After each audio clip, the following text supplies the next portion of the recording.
who can really benefit from creative finance, and maybe who benefits the most? Is it buyers? Is it sellers? Is it investors? Is it regular home buyers who want to like live there? Who's the main target? Yeah. Honestly, I think the coolest part of creative finance, and the thing that actually drew me to it a lot, is that I think everyone can walk away from the transaction happy. I think that it can benefit a seller in a lot of ways. Oftentimes, sellers can get more money than they would traditionally get. They might be able to not have an agent where they're paying agent fees as well, so they might be able to get more money in their pocket. A buyer can get terms or a price that makes sense, or something that cash flows where it may not if they would have gone traditional route. Um, and investors, I mean, this really works for investors as well, because maybe banks have very strict rules on, hey, this person owns three homes, now their debt to income's funky. You could be worth a lot of money, and just because your debt to income's off or your credit's off, it's not going to work. Whereas with creative, that investor now can go buy in more homes.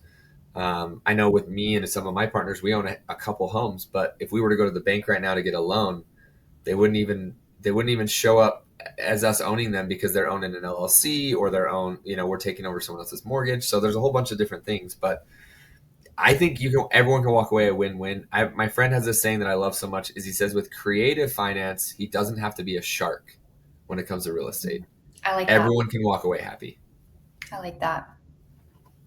Yeah, oh man, that's really good because it's so Yeah. true, right? It's a Yeah. win-win for everybody potentially, as long as the deal's set up correctly. Dang, I really like that. You have a Yeah. smart friend. Yeah. Well, he owns a lot of them, so he better have figured out something. Yeah, no, definitely. So why, I mean, goodness, you're talking about somebody potentially taking over a mortgage, and that's what you said sub to. So why would a seller ever agree to let you take over their mortgage? That's such a good question, and it's very nuanced. And the reason I'll say this nuance is, when you take over someone's mortgage, there could be so many reasons. Um, One is they've already moved on, they have another home, they just want to sell it, and they're happy to give you terms because maybe it benefits them from a tax perspective or an accounting perspective. Like, it's really hard to know everyone's circumstance, and every deal is individual. I mean, you and I have done a lot of deals together, and every single one's different. A seller might do it because maybe they bought their house when the market was at a peak and now it's lower. And in order to sell their house, they're actually gonna have to pay money to sell their house traditionally, pay agent fees, pay whatever. I have a video I'm actually going to make separate of this, but I have a video where we had an agent that we went to literally the first time I emailed her was a year ago in 2 days. So almost a full year ago. We gave her an offer where the seller would walk away with like a grand or 2 grand. And they didn't want to do creative, or she didn't, I don't know who it was, the agent or the seller, I don't know, but they didn't want to do it. They are closing on that. They closed on the property today with a buyer who assumed that loan from them. I Mm. did a little math. Their monthly payment was $2,700 a month, so they've lost over $30,000, or not quite $30,000. I think in it was 32 in the last year of paying mortgage payments. Wow. They had to pay the agent out of their pocket. They had to pay the buying agent out of their pocket as well. All in, they're probably at a loss of 50 or 60 grand in the last year on this house.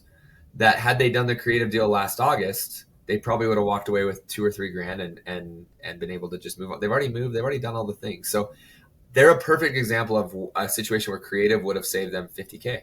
Like, and that's 50K, that's real money. That's not like 50K of equity or potential money. That is 50K out of their pocket, gone in the last 12 months. Wow. I mean, I think that gives you a really good example of why someone should have wanted to do creative. Yeah, yeah, right. It didn't work. For whatever reason, they didn't want to do it, and that's fine. But I think, that's just one example. I've seen people, a situation where they're divorced and they just got to get rid of the house fast, and we had investors that can do it.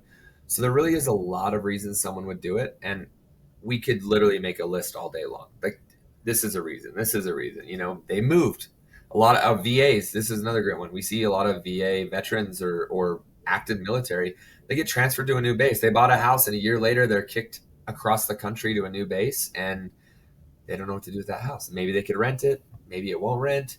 They don't want to be a landlord from, 6 states away, and they just want to get out of that house and not lose money. And with VAs, they don't put any money down on their properties.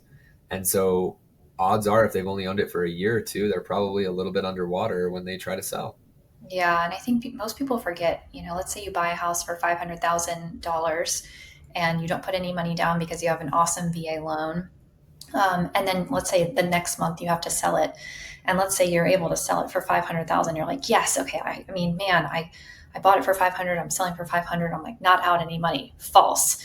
You're going to have to pay your buyer's agent for the people who are, buying your home. You're going to have to pay your seller's agent to list it. You're going to have to pay closing costs. You might have to pay concessions. There may be any other little nuances in there. Somebody might want a rate buy down because it's, the interest rates are crazy right now. And then all of a sudden you're out 50 grand because between all those fees, it's normally around 10% to sell your house, which is just crazy. So even though it was a perfectly fine house and there weren't any issues with it, if you needed to turn around and sell it right away, you would be out 50 grand. So that would be huge potential Exactly. opportunity for someone who wants to just sell their house subject to you. Yeah, no, it's a perfect example. Yep.